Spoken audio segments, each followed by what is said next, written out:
The barrel lid came off with a scraping sound that echoed across Tobias Ashford's clearing, and every trapper within 20 miles held their breath. It was late August of 1843. 3 months of brutal summer heat had passed, and inside that salt-encrusted barrel sat 200 pounds of elk meat that should have rotted into a reeking mass weeks ago. Before we dive in, let us know where you're watching from, and if stories like this move you, hit that subscribe button, because tomorrow's episode reveals an even more unbelievable frontier innovation. The bull elk dropped on the third day of tracking, and for a brief, glorious moment in June of 1842, Tobias Ashford and Silas Caldwell believed they had finally secured their future.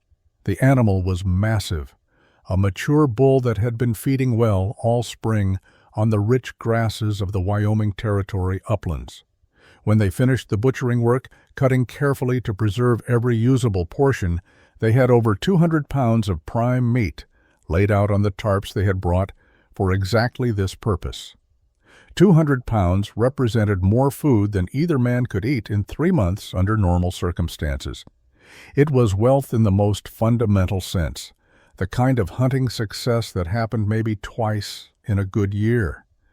The meat was deep red, healthy, marbled with just enough fat to promise excellent eating. Tobias looked at the piles of haunches, backstrap, shoulder cuts, and trim meat, and felt something close to relief. They would eat well. They would have reserves.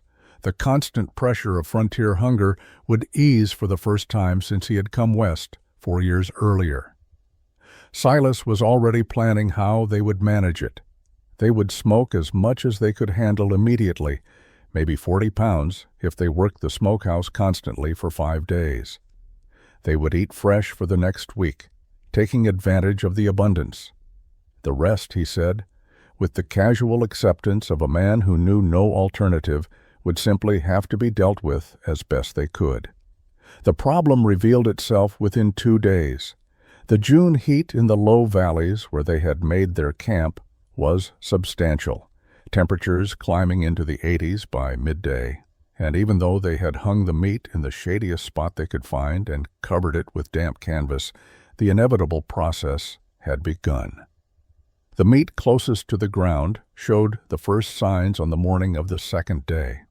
A slight darkening at the edges, a texture that was no longer quite firm, a smell that was not yet bad, but was no longer the clean scent of fresh game. By the third day, despite their efforts to smoke as much as possible, despite eating enormous meals of fresh elk 3 times daily until they were both sick of it, they had to face reality. 40 pounds was smoking. Perhaps 30 pounds had been eaten. The remaining 130 pounds was beginning its inevitable slide toward spoilage. The 4th day was worse. The 5th day was a disaster. Meat they had hung carefully, meat they had salted lightly with their limited supply, meat they had tried desperately to preserve, had become something else entirely. The smell drove away any wildlife within a quarter mile. Flies appeared in clouds. The flesh that had represented such abundance just days earlier was now waste, unsalvageable, dangerous to eat. They salvaged what they could from the smoked portions and accepted the loss of the rest. 2 weeks passed before they saw another elk. Silas argued against taking it the moment Tobias raised his rifle. They were standing on a ridge overlooking a small meadow where a cow elk grazed, unaware of their presence. The animal was smaller than the bull, maybe 120 pounds of usable meat, but it was still more than they could reasonably preserve in the summer heat. Silas kept his voice to a whisper, but his frustration was clear. What was the point of killing something they could not keep? Tobias understood the logic, but hunger had a way of overwhelming logic. They needed meat now, today, and the future problem of preservation seemed less immediate than the present reality of their dwindling supplies. He took the shot.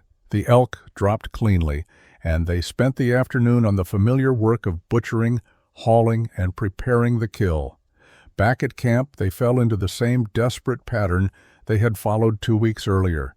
The smokehouse, a rough structure Silas had built 3 years before, could handle perhaps 30 pounds at a time if they packed it carefully and maintained the fire constantly. They worked in shifts, one man sleeping, while the other fed the fire and monitored the smoke. The process was exhausting, and even with their best efforts, the smoking could only preserve a fraction of what they had killed. The rest they tried to eat fresh, forcing themselves to consume meat at every meal, but there were limits to how much 2 men could eat, and those limits became painfully apparent within 3 days. July heat was worse than June had been. The temperatures climbed into the 90s during the afternoon hours, and even in the shade, even with damp canvas coverings and careful attention, the meat began to turn. By the 4th day, more than half of the kill was spoiling. By the 6th day, they were left with only the smoked portions and a grim understanding that they had wasted another animal. But this time, the waste led to something worse. Silas had been eating aggressively from the fresh meat, trying to consume as much as possible before it spoiled entirely. On the 7th day after the kill, he began showing signs of illness, stomach cramps, fever, and severe digestive distress that left him weak and unable to keep down food. Tobias recognized the symptoms as food poisoning, something he had seen before in men who had eaten questionable meat. For 3 days, Silas suffered. The fever broke on the 2nd day, but the damage had been done. His body, weakened by the violent illness, could not recover. On the morning of the 10th day after they had killed the elk, Silas died in the rough bunk he had built inside their cabin. Tobias buried him that afternoon on a hillside overlooking the creek where they had trapped beaver together for 2 seasons. He marked the grave with stones and returned to the cabin, alone, haunted by a simple truth. Silas had not died from the hunt itself, but from their inability to preserve what they had hunted. The weeks following Silas's death passed in a strange, detached manner for Tobias. He continued his routines mechanically, checking trap lines that produced little in the summer months, maintaining the cabin, hunting small game that could be consumed immediately. But his mind circled endlessly around a single question that seemed to preoccupy him more than grief, more than loneliness, more than any practical concern about surviving alone in the wilderness. Why could they not preserve meat through the summer? It was not a question most trappers asked. The men who worked the mountain territories accepted summer meat spoilage as an unchangeable fact of frontier life, like winter cold or dangerous river crossings. You hunted what you needed when you needed it, and you accepted that large kills during warm months meant inevitable waste. That was simply how things worked. But Tobias found he could not accept this explanation, because acceptance felt like admitting that Silas had died for no reason, from a problem that had no solution. He began visiting other trappers' camps within a 20-mile radius of his own cabin, men he knew casually from occasional encounters at trading posts or along trap lines. He asked them how they preserved meat. The answers were uniformly discouraging. Some smoked everything they could and accepted the loss of the rest. Some tried to dry meat on racks in the sun, but the summer humidity defeated this method more often than not. One older trapper named Wilhelm had tried burying meat wrapped in canvas, thinking the earth would keep it cool, but he had simply created an underground rot chamber that attracted every scavenger in the territory. The pattern was universal. Everyone lost most of what they killed during the summer months. Everyone considered this normal. The few who had experimented with alternatives had failed completely, and their failures had reinforced the general belief that summer preservation was simply impossible beyond smoking small quantities. Tobias listened to these stories and recognized that he was looking at a problem no one believed could be solved, which meant no one was seriously trying to solve it. One conversation stuck with him. An older trapper named Marcus mentioned that he had heard sailors preserved beef in barrels with salt for months at sea, keeping meat edible on voyages that lasted half a year or longer. But Marcus dismissed this as irrelevant to frontier conditions. The ships, he explained, had cool holds below deck where temperatures stayed low even in tropical waters. The frontier had no such advantage. In summer, everything was hot, and salt alone could not overcome heat. Tobias asked more questions, but Marcus had no additional information. And the conversation ended with the same conclusion every discussion of preservation ended with: it could not be done. But Tobias kept thinking about those ships and their barrels of salt beef. Through late June and into July, Tobias made a systematic study of failure. He visited every abandoned camp within a day's travel, looking for evidence of preservation attempts. He found the remains of elaborate smokehouses that had produced limited results. He found drying racks built with obvious care that had been abandoned when humidity made them useless. He found buried caches where trappers had tried to use the earth as a natural ice house, finding instead that soil temperatures at shallow depths remained warm enough to accelerate spoilage rather than prevent it. The most instructive failures came from men who had tried salt. One camp had the remains of a crude salt box, a wooden container where someone had attempted to preserve meat by packing it in salt without water.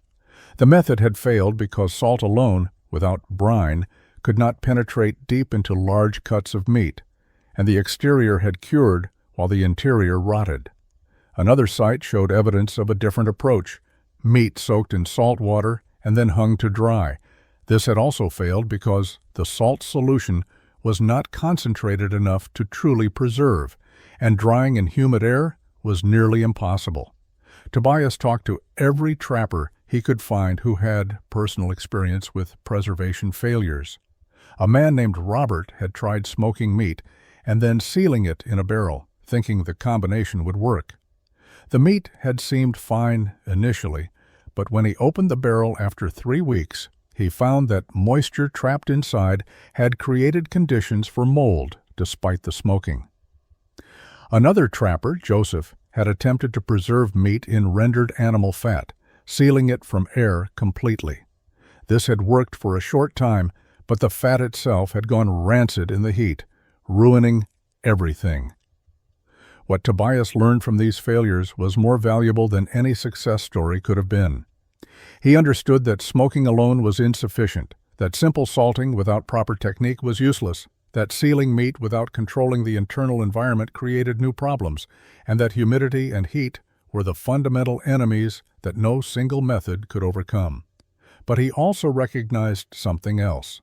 None of these men had approached preservation as an engineering problem, requiring multiple solutions working together.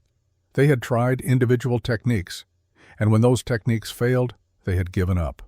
The conversation with Marcus kept returning to his thoughts. Ships preserved meat for months using salt barrels. The difference was temperature. Ships had naturally cool storage areas. The frontier did not. But what if, Tobias began to think, you could create cooling on the frontier? What if you could engineer a system that combined salt preservation with temperature control, using materials and methods available in the wilderness? It seemed impossible, but then again, everything about summer preservation seemed impossible, right up until someone figured out how to make it work. Late July brought the decision to leave the mountains temporarily. Tobias packed his accumulated furs, modest results from 2 seasons of trapping, and began the 3-week journey to St. Louis. Most trappers made this trip for celebration, spending their earnings on whiskey and entertainment before returning to the wilderness. Tobias had different intentions. The entire journey, riding alone through prairie lands and following established trails toward civilization, he thought about cooling and preservation, about salt concentrations and barrel construction, about the problem that had killed his partner. St. Louis in 1842 was a city transformed by Western expansion. The riverfront bustled with steamboats and keelboats. Warehouses lined the docks, and the streets leading up from the river were crowded with businesses serving the fur trade and the growing wagon traffic heading to Oregon and California. Tobias sold his furs to a trading company for a fair price, enough to support a winter in the mountains, plus a modest surplus. Under normal circumstances, he would have purchased basic supplies, enjoyed a few good meals, and headed back west within a week. Instead, he spent 2 full days simply walking the city and observing.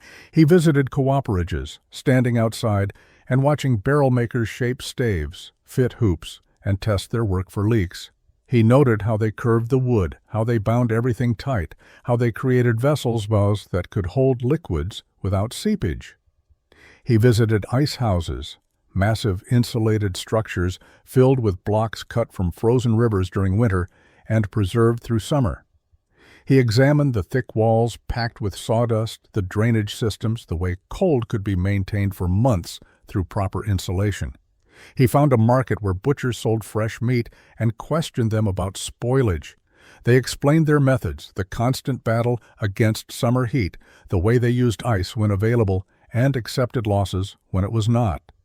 He visited a ship chandler's warehouse and asked about provisions for long voyages. An older man, a former ship's quartermaster, explained salt beef in detail. The meat was packed in barrels with coarse salt in layers, then covered with brine made from salt, dissolved in water to saturation. The key was concentration and complete immersion. Air was the enemy. Light was the enemy.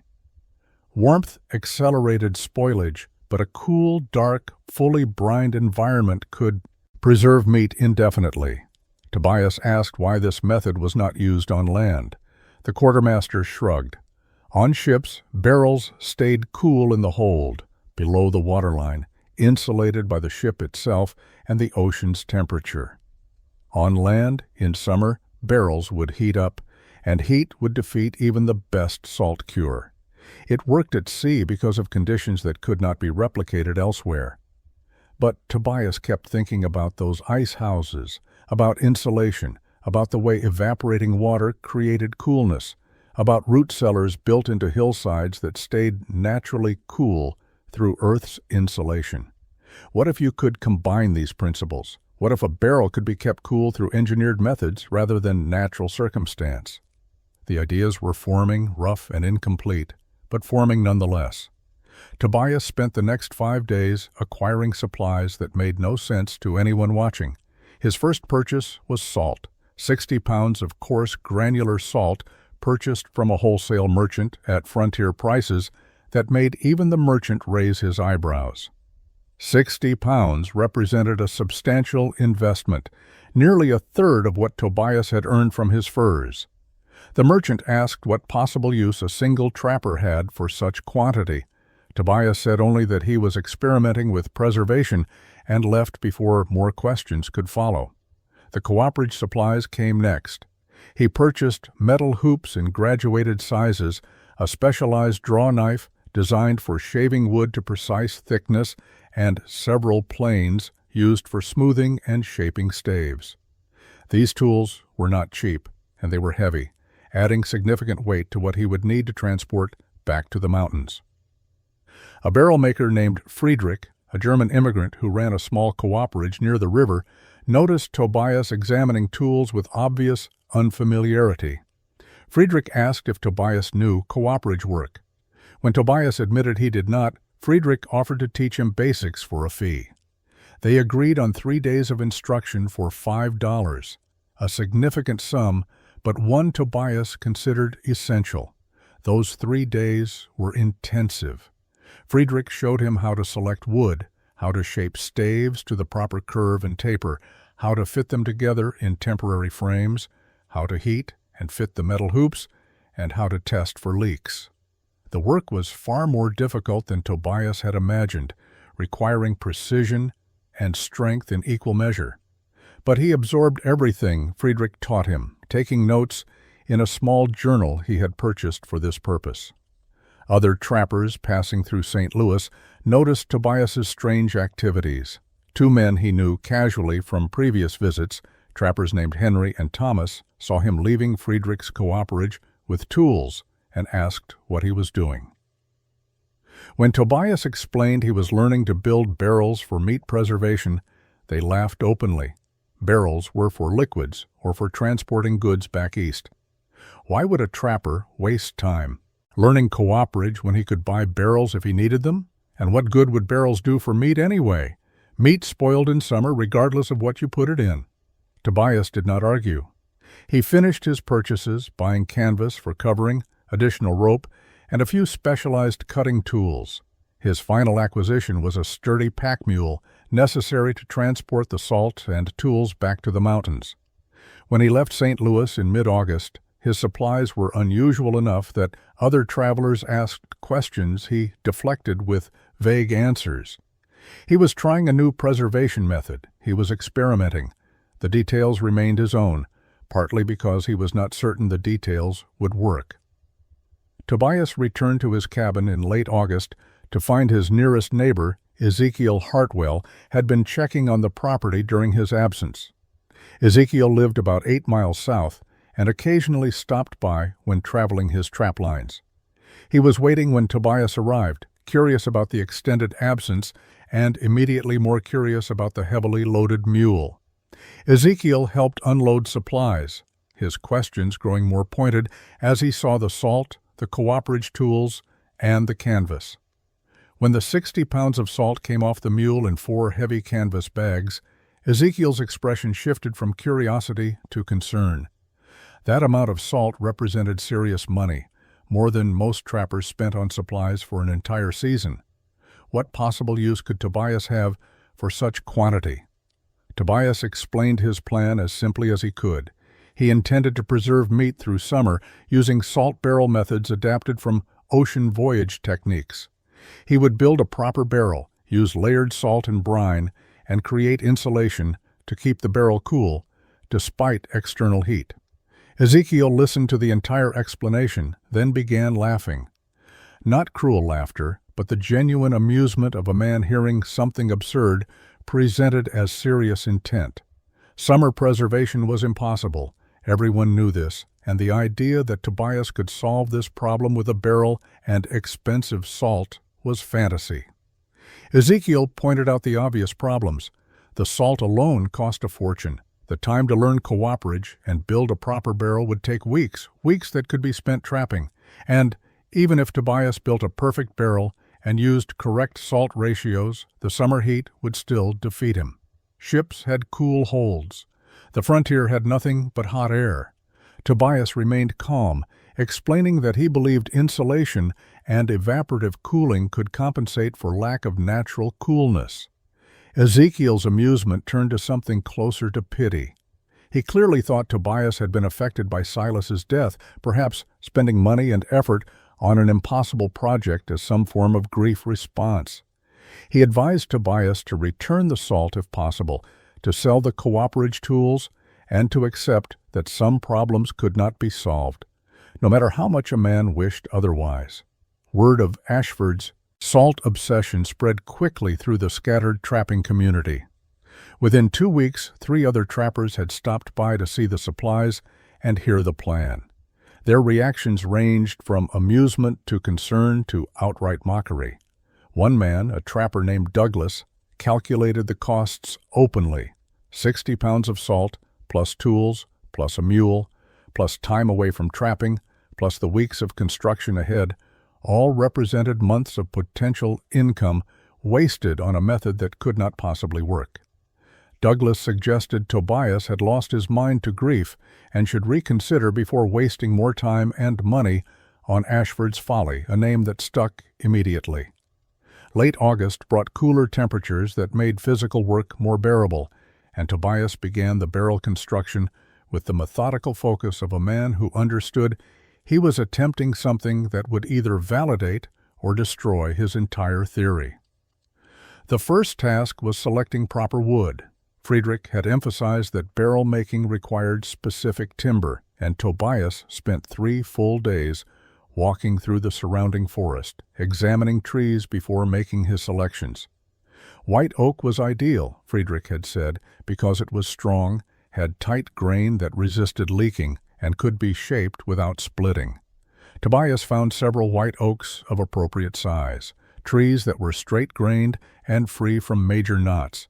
He felled 4 trees, each requiring hours of work with his axe, and spent 2 additional days limbing them and cutting them into manageable lengths. The logs needed to dry slightly before he could work them, but not so long that they became difficult to shape. The stave preparation was brutally difficult work. Each stave needed to be shaped from a section of log using his axe first to rough out the basic form, then his draw knife to refine the shape. Friedrich had shown him the technique, how to secure the wood and pull the draw knife toward himself, shaving away thin layers to create the slight curve and taper that allowed staves to fit together in a barrel shape. The work built calluses on top of calluses, and his shoulders and back ached constantly from the repetitive motion. He needed 32 staves for a barrel large enough to hold 200 pounds of meat, plus sufficient salt and brine. Each stave took approximately 4 hours of work to shape properly. The math was discouraging. 32 staves at 4 hours each meant 128 hours of stave preparation alone. Working 10 hours daily, that was nearly 2 weeks of work just to prepare the raw materials before actual barrel assembly could begin. Ezekiel stopped by during the second week and found Tobias surrounded by wood shavings, working a stave with the draw knife. Ezekiel watched for a few minutes, then shook his head. A man could trap 50 beaver in 2 weeks if he worked his lines properly. Tobias was creating a pile of shaped wood that might or might not even become a functional barrel. The wastefulness seemed almost deliberate to Ezekiel, and he said as much before leaving. But Tobias continued. By early September, he had 32 staves shaped to his satisfaction, each one carefully examined for flaws, each one tested against the others to ensure consistent curvature. The staves were not perfect by cooperative standards, but they were far better than anything he could have produced without Friedrich's instruction. He laid them out in his cabin, organized by size and quality, and prepared for the assembly phase, knowing that everything depended on how well these carefully shaped pieces of wood could be bound together into a watertight vessel. The barrel assembly required techniques Tobias had practiced only briefly under Friedrich's supervision, and he approached the work with careful attention to every detail. The process began with creating a temporary frame, a circular wooden form that would hold the staves in their initial position while he fitted the first hoops. He cut and shaped this frame from scrap wood, making it slightly smaller than the intended barrel diameter, and secured it to a flat section of ground near his cabin where he could work without obstruction. He began placing staves vertically around the frame, fitting them edge to edge as tightly as possible. The slight curve he had shaped into each stave meant they naturally wanted to form a barrel shape, but keeping them all in position while securing the first hoop was extremely difficult. The metal hoops he had purchased in St. Louis needed to be heated in his fire until they expanded slightly, then fitted over the top of the assembled staves and allowed to cool. As the metal cooled, it contracted, binding the staves together with tremendous force. The first attempt failed. He had not heated the hoop sufficiently, and when he tried to force it over the staves, several staves slipped out of position, and the entire assembly collapsed. The second attempt was more successful. He heated the hoop until it was almost too hot to handle using heavy leather gloves, fitted it quickly over the staves, and watched as cooling metal drew everything tight. The bottom of the barrel still splayed outward loosely, but the top was secure enough to work with. The next phase involved bending the loose bottom ends inward to meet and form the barrel's bottom curve. Friedrich had done this using steam to make the wood pliable, but Tobias had no steam equipment.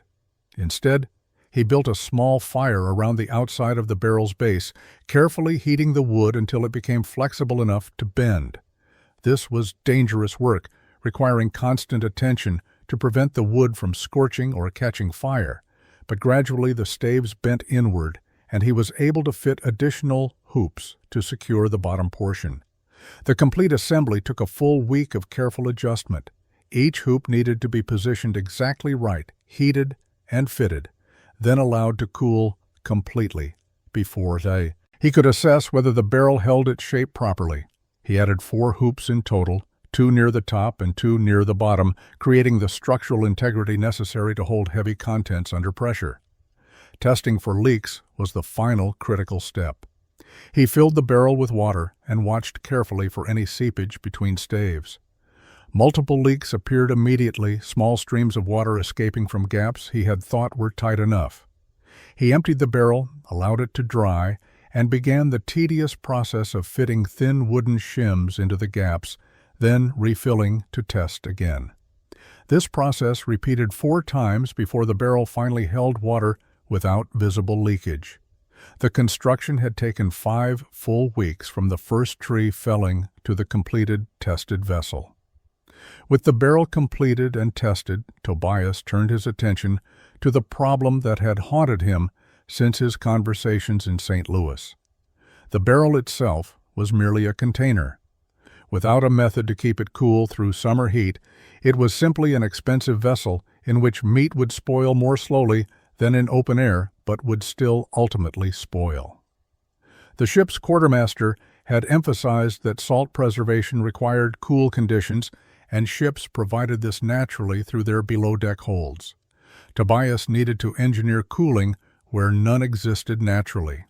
He had observed ice houses in St. Louis and understood the principle.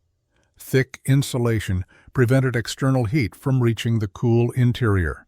Sawdust was commonly used in ice houses, packed 2 feet thick in walls and roof, but Tobias had no sawdust and no practical way to create large quantities of it. He needed insulation material that was available in frontier conditions, and he spent several days considering and rejecting options. Dried grass would work temporarily, but would decay. Soil would be too heavy and would hold moisture against the barrel, promoting rot in the wood. The solution came from an unexpected direction. Salt itself had properties beyond preservation. It was hygroscopic, meaning it absorbed moisture from air. And when water evaporated, it created cooling through the energy required for the phase change from liquid to gas. Tobias had noticed this effect in St. Louis when watching workers handle salt in humid conditions. Bags of salt felt noticeably cooler than ambient temperature because they were constantly absorbing moisture, and that moisture was evaporating from their surfaces. He began experimenting with combinations. He collected dried prairie grass and mixed it with coarse salt, creating a fibrous mixture that had both insulating properties from the grass and moisture-absorbing properties from the salt. The mixture was light enough to pile on top of the barrel, but dense enough to provide substantial insulation. He tested different ratios, eventually settling on approximately 1 part salt to 3 parts dried grass fiber by volume. The animal hides represented the final component. Tobias had several elk hides from previous hunts, hides he had intended to trade, but which now served a different purpose. He realized that hides could be draped over the barrel's opening and the salt fiber mixture, creating a protective layer that was both flexible and durable. More importantly, hides could be wetted periodically, and wet hide evaporating in sun and wind would create additional cooling through evaporation. The complete system formed in his mind as a multi-layered approach, the barrel itself sealed and sitting on an elevated platform to prevent ground moisture absorption. Inside, meat packed in salt layers with brine covering everything. On top, hides draped over the opening, followed by a substantial mound of salt fiber mixture providing insulation. The hides would be kept damp during hot weather, and evaporation would actively cool the upper surface, while the insulation prevented heat from penetrating to the barrel's interior. It was not a single solution, but rather multiple principles working together. Late September arrived with the barrel complete, the elevated platform constructed from thick planks, and the insulation materials prepared and waiting. But the barrel sat empty, a testament to effort and expense that had not yet proven anything. Tobias needed a successful hunt to test his system, and he needed it large enough to justify the scale of what he had built. A deer would not suffice. He needed elk, at least 150 pounds of meat, preferably closer to 200, to truly test whether his barrel could preserve a quantity that mattered. He spent 2 weeks hunting without success. The elk had moved to higher elevations as fall approached, and tracking them required long days of difficult terrain. Each evening he returned to his cabin and saw the empty barrel, a reminder of the possibility that he had wasted an entire season on an elaborate construction that would never be used. The doubt grew heavier with each failed hunt. Other trappers were already beginning to prepare for winter, checking their trap lines, stockpiling firewood, and making repairs to their cabins before the first serious snows arrived. Ezekiel visited during the third week of September and found Tobias preparing for another hunting trip. Ezekiel asked directly whether Tobias had considered that his entire project might be pointless. Not because the barrel was poorly built, it was actually impressive cooperative work for someone who had learned the skill only months earlier, but because the fundamental premise might be wrong. What if salt preservation simply could not work in frontier conditions, regardless of barrel quality or insulation methods? What if Tobias filled his barrel with meat and salt, waited through winter, and discovered in summer that everything had spoiled anyway? The question was reasonable, and Tobias had no answer beyond stubbornness. He believed the principles were sound. Salt preservation worked on ships, insulation worked in ice houses, evaporative cooling was real physics. The combination should work, but belief was not proof, and proof required a successful hunt that continued to elude him. Ezekiel left, clearly convinced that Ashford's Folly would remain an empty monument to misguided obsession. The hunt finally succeeded in early October. Tobias had traveled nearly 15 miles from his cabin, following tracks into higher country where the elk had congregated for the rut. He found a herd in a mountain meadow, worked his way into position over several hours of careful stalking, and took a bull elk with a clean shot through the lungs. The animal dropped within 50 yards, and Tobias began the butchering work immediately, knowing he needed to transport the meat back to his cabin before it could begin to spoil. The bull yielded 210 pounds of usable meat once he had completed the careful butchering, removing every edible portion and packing it for transport. He worked through the afternoon and into evening, then began the long trip back to his cabin with meat loaded on his mule. He arrived after midnight, exhausted, but driven by the knowledge that his moment of truth had finally arrived. The barrel would be filled. The test would begin. Everything he had worked towards in Silas's death would be proven or destroyed by what happened next. Tobias began the meat packing at first light after a brief few hours of sleep. The ship's quartermaster in St. Louis had explained the layering technique in detail, and Tobias had memorized every instruction. But there was a difference between hearing a description and actually performing the work with 200 pounds of fresh meat that needed to be preserved before it could begin to spoil. Speed mattered, but precision mattered more. An error in salt ratios or layering sequence could ruin everything. The barrel's bottom received the first layer of salt, approximately 3 inches deep, spread evenly across the entire surface. This created a bed that would prevent the lowest meat layer from sitting directly against wood and would begin the curing process immediately. Tobias used coarse granular salt, the type the quartermaster had specified, rather than fine salt, which would not penetrate meat effectively. The first salt layer alone consumed nearly 8 pounds from his 60-pound supply.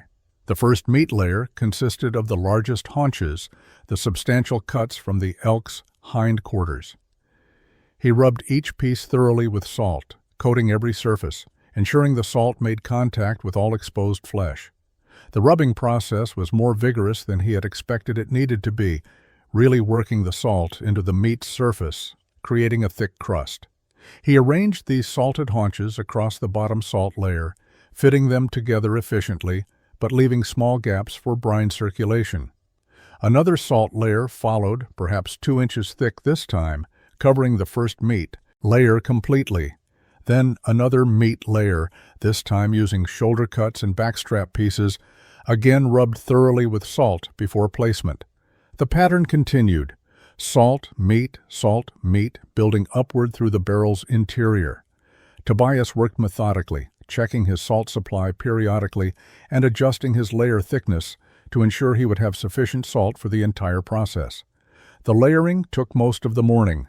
When the barrel was filled to within 6 inches of the top, He had used 42 pounds of salt and placed all 210 pounds of meat. The remaining salt would be needed for the top insulation layer.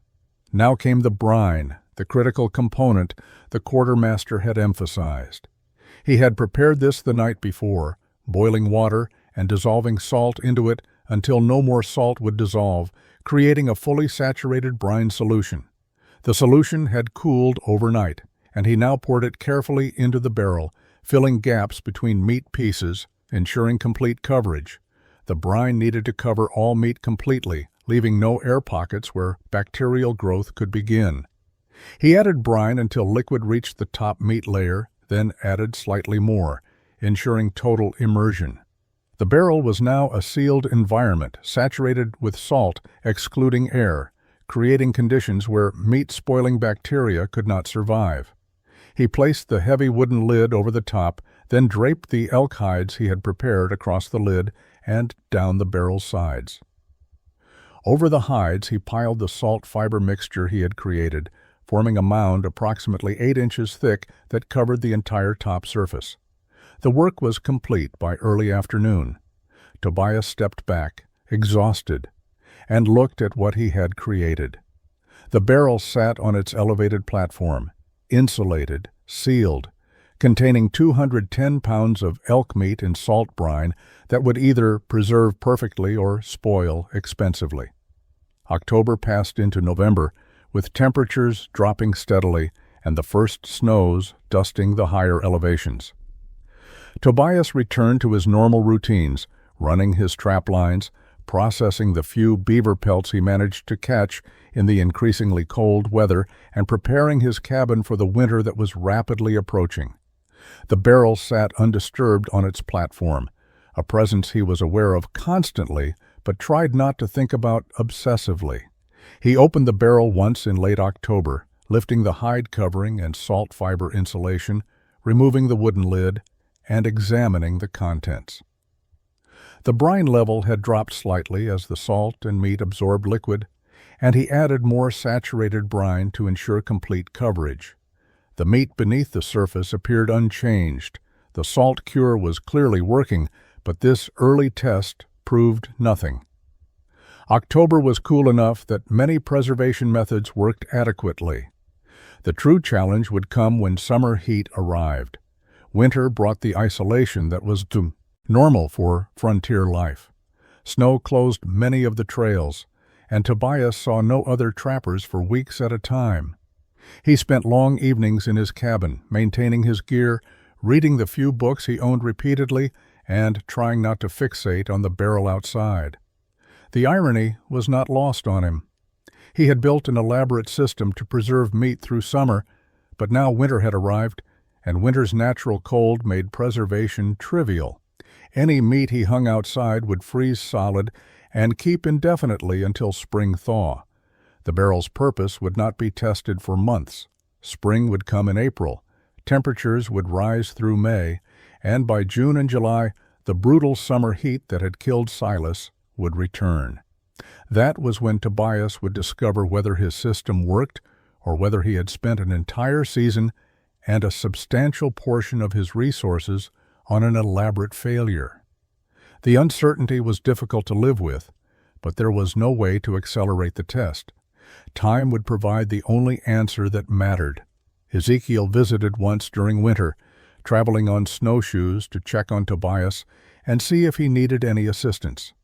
They shared a meal, and Ezekiel asked about the barrel. Tobias explained that the meat appeared to be curing properly in the cold weather, but both men understood this proved nothing. Ezekiel's skepticism had not changed, but he had stopped actively mocking the project. He simply thought Tobias had made an expensive mistake that would be revealed when warm weather returned.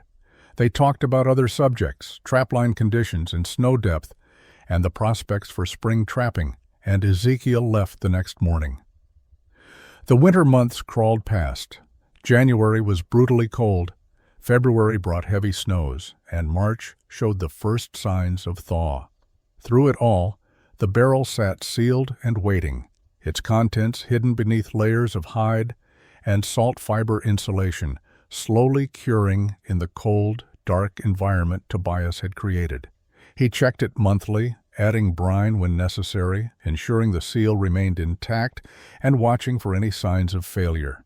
The meat appeared perfect each time he checked, but perfect in winter, cold meant nothing. Summer would bring the real verdict. April arrived with warming temperatures and the rapid snowmelt that transformed every creek into a rushing torrent.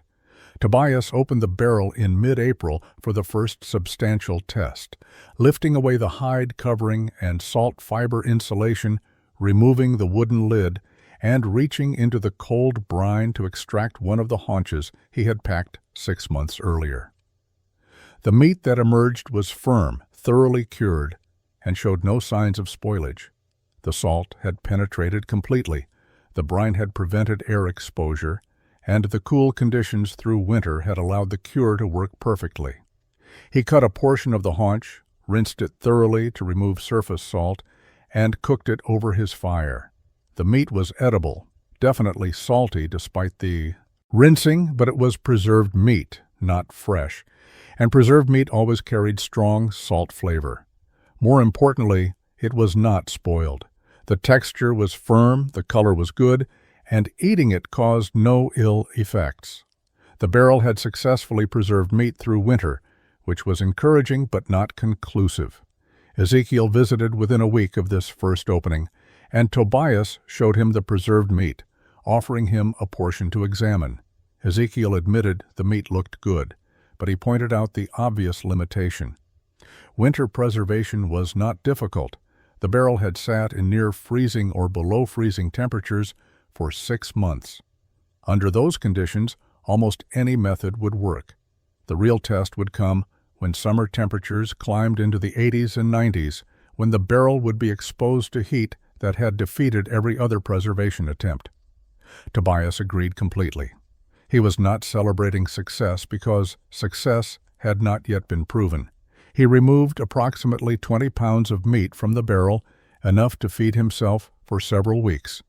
Then carefully resealed everything, replacing the brine level, adding fresh salt fiber insulation, and repositioning the hide covering. The remaining meat, roughly 190 pounds, would stay sealed until late summer. That interval, from April through August, would encompass the entire warm season that mattered. Spring progressed normally.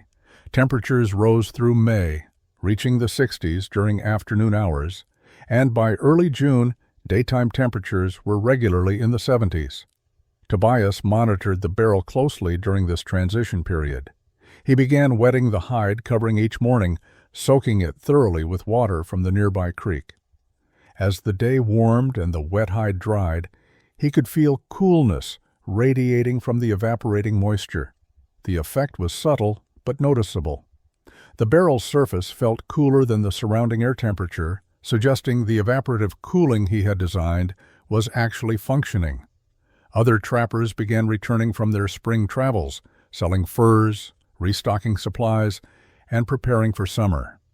Several stopped by Tobias's cabin and asked about the barrel, which by now had become something of a local curiosity. Tobias explained that the meat had survived winter, but the real test was still ahead. Most remained skeptical. Winter preservation proved nothing. They would be impressed if the meat survived July and August, but that seemed unlikely, regardless of how elaborate the barrel system appeared. July arrived with the brutal heat that Tobias had been anticipating and dreading in equal measure. Temperatures climbed into the low 90s during afternoon hours, and the sun beat down with the relentless intensity that made frontier summer so difficult. This was the weather that had killed Silas, the heat that had spoiled 200 pounds of elk meat in less than a week, the impossible conditions that every trapper accepted as beyond human control. Now Tobias's barrel would face those same conditions, and either his engineering would prove sufficient or his entire effort would be revealed as expensive folly. The first casualty of summer heat came within days. Nathaniel Merrick, a trapper who lived approximately 12 miles east, killed a deer in early July. He attempted to smoke as much as possible, working his smokehouse constantly, but the heat and humidity defeated him. Within 4 days, the meat he had not yet processed was spoiling rapidly, and even the smoked portions were developing surface mold. Nathaniel ended up losing roughly 60% of the kill, and the remainder was questionable quality at best. He rode to Tobias's cabin to trade for supplies and mentioned the loss with the casual acceptance of a man accustomed to disappointment. Later that same week, Josiah Blackwood had a much worse experience. Josiah killed an elk, a substantial animal that yielded nearly 180 pounds of meat. He tried everything he knew to preserve it, smoking, salting lightly with his limited salt supply, even attempting to dry some portions on racks in the sun. The combination of heat, humidity, and sheer quantity defeated every method. Within a week, Josiah had lost virtually the entire kill. He showed up at Ezekiel's cabin in a foul mood, complaining about the waste, and Ezekiel mentioned that Ashford's supposedly preserved meat was still sealed in a barrel, supposedly still good but probably actually rotting in there, while Tobias refused to check because checking would reveal failure. Tobias did check the barrel, but carefully and infrequently. He opened it once in early July, removing the covering layers and examining the brine level and meat condition. The brine was lower than it had been in spring, having evaporated despite the sealing, and he added more saturated solution to restore proper coverage. The meat he could see beneath the surface looked unchanged. No visible mold, no discoloration, no smell of rot. But he could not be certain about the meat deeper in the barrel without removing substantial quantities, and he was reluctant to disturb the system during the critical testing period. The evaporative cooling system was working constantly. Tobias wet the hide covering every morning, and by afternoon the hides were dry, meaning evaporation had been occurring throughout the day. The barrel's surface felt noticeably cooler than the surrounding air, suggesting heat was being actively removed through the evaporation process. The salt fiber insulation appeared to be preventing external heat from penetrating efficiently, but working and succeeding were different things, and Tobias would not know which applied until he opened the barrel fully and examined meat that had been sealed for months through the worst heat summer could deliver. Late August brought the moment Tobias had been working toward for over a year.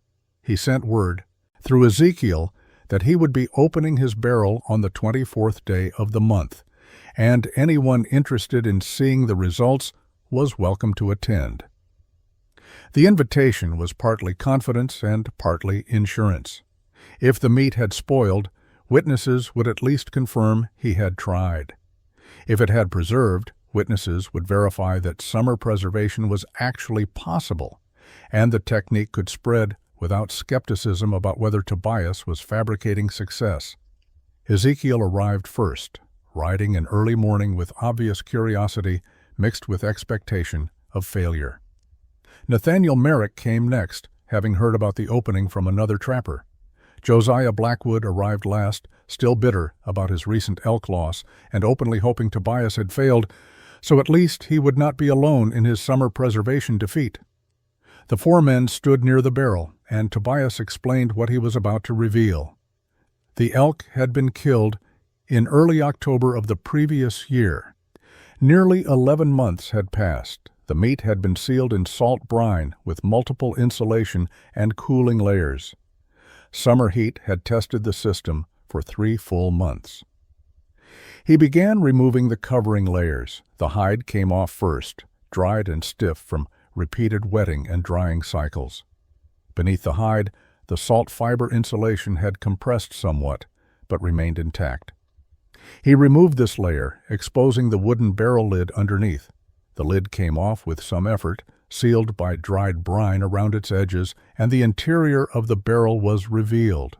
The smell that emerged was not rot. It was the sharp, clean scent of salt cure, similar to a smokehouse, but cleaner, less organic, more chemical. Tobias reached into the cold brine and pulled out a large haunch from near the top of the meat layers. The brine dripped off as he lifted it, and in the morning sunlight the meat was clearly visible. The color was darker than fresh meat, a deep burgundy rather than bright red, but it was firm, intact and showed absolutely no signs of spoilage, no mold, no slime, no soft spots, no indication of bacterial activity. The meat looked and smelled like properly cured meat that had been kept in ideal conditions.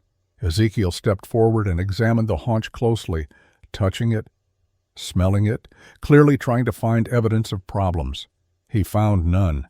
The meat was thoroughly preserved, and the preservation had occurred through the worst summer heat the frontier offered.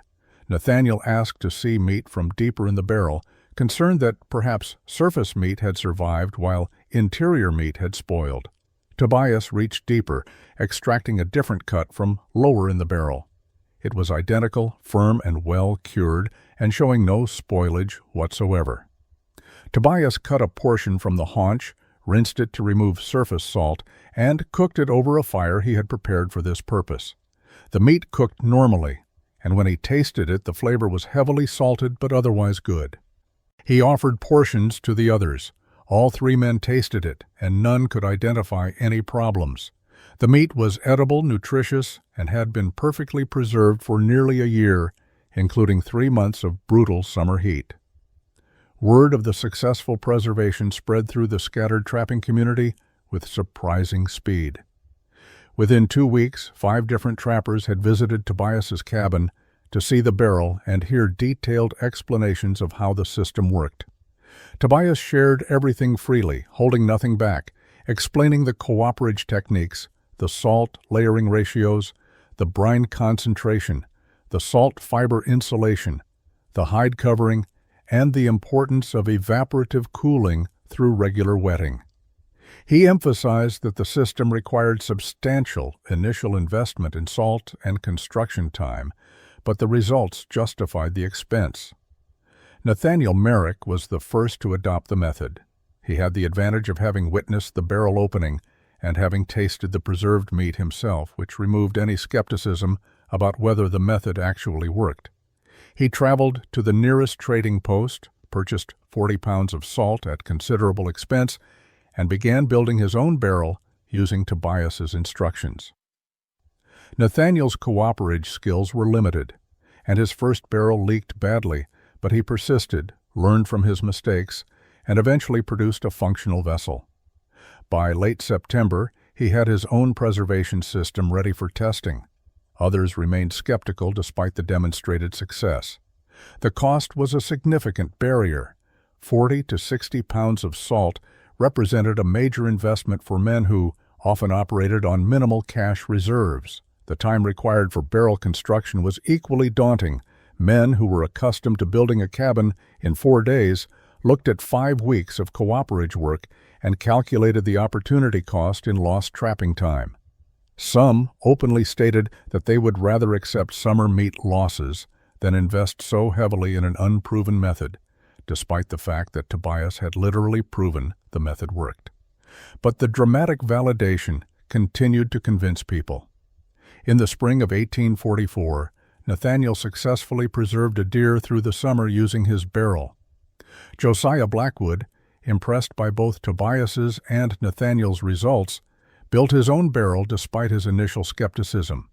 A trapper named Samuel, who operated nearly 30 miles north, heard about the method through conversation at a trading post and decided to attempt his own version. The technique began spreading not through promotion or formal instruction, but through the simple fact that it solved a problem trappers desperately needed solved. By 1845, variations of the Ashford barrel, as it was now commonly called, despite Tobias never claiming credit or naming the method himself, had appeared across the northern Wyoming and southern Montana territories. Some trappers built smaller barrels for their more modest needs. Others modified the insulation techniques using available materials that differed from Tobias's salt fiber mixture. A few experimented with different brine concentrations or layering patterns, but the core principles remained consistent across all variations: proper cooperage construction, salt brine preservation, insulation against heat, and evaporative cooling through wet coverings. The impact extended beyond simple meat preservation. Trappers who could preserve large kills through summer experienced less feast or famine pressure. They could hunt opportunistically rather than out of immediate need. The reliable food security allowed them to focus on trapping during optimal seasons rather than constantly hunting for fresh meat. Several men reported that their overall productivity increased because they were not losing days to emergency hunting when preservation methods failed during critical periods. Tobias left the trapping life in 1847, 5 years after building his first preservation barrel. The fur trade was declining as beaver populations had been trapped out in many regions, and more importantly, fashion had shifted away from beaver felt hats toward silk, destroying the market that had created the mountain man era.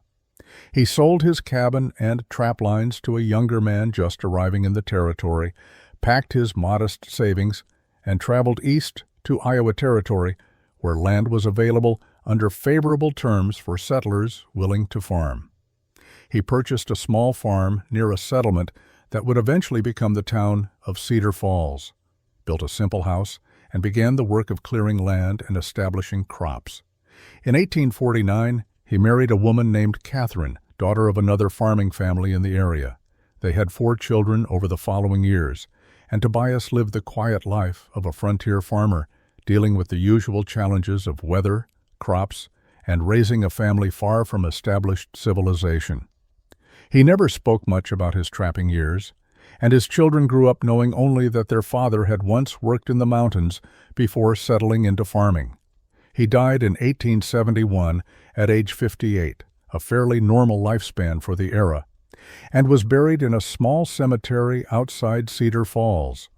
His gravestone was simple, listing only his name, birth year, and death year, with no mention of his innovations or his years in the wilderness. To his family and neighbors, he was simply a farmer who had lived a respectable life and left behind children and grandchildren who would continue farming the land he had cleared. But in the mountains of Wyoming and Montana, the legacy persisted in physical form. Abandoned trapper cabins contained Ashford-style barrels, some still functional, others deteriorating but recognizable. When homesteaders began moving into the territories in the 1860s under the Homestead Act, they discovered these barrels and recognized their superior construction and purpose. Some were cleaned and put back into service for preserving meat for the new settlers. The method spread beyond trappers to frontier families who needed reliable food preservation. By the 1870s, salt barrel meat preservation was a known technique across the northern frontier, taught informally from one family to another, refined and adapted to different circumstances, but always recognizable as descended from the method one trapper had developed out of necessity and grief. The name Ashford had largely been forgotten, replaced by generic terms like salt barrel method or summer cure barrels, but the technique itself had become standard practice in regions where summer heat made other preservation methods unreliable. The story of Tobias Ashford illustrates a common pattern in frontier innovation. Necessity drove experimentation, practical success overcame initial skepticism, and useful techniques spread organically through communities that needed them. There were no patents, no formal publications, no attempts to profit from the innovation beyond its practical use. Knowledge moved from person to person through demonstration and instruction, adapted to local conditions, and persisted because it worked better than alternatives.